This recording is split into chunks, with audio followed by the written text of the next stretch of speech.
Hi there!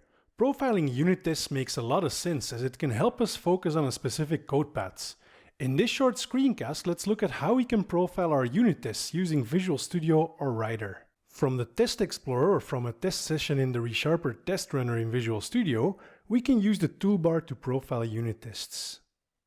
Just like with profiling any other application, we can select the profiling mode and then start our test run. Let's go with timeline profiling here. Once the test run completes, a snapshot will be captured automatically and it will open up in Visual Studio. From here, we can then start analyzing what happened during our test run. The ReSharper test runner also comes with a handy gutter icon from where we can run or debug our unit tests, but we can also profile them from here.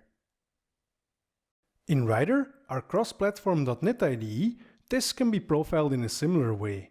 From the Test Explorer or from a test session, we can select to profile unit tests. We can also use the gutter mark here in the editor. Whatever approach we take, Writer will then launch .trace in the background and start profiling our unit tests.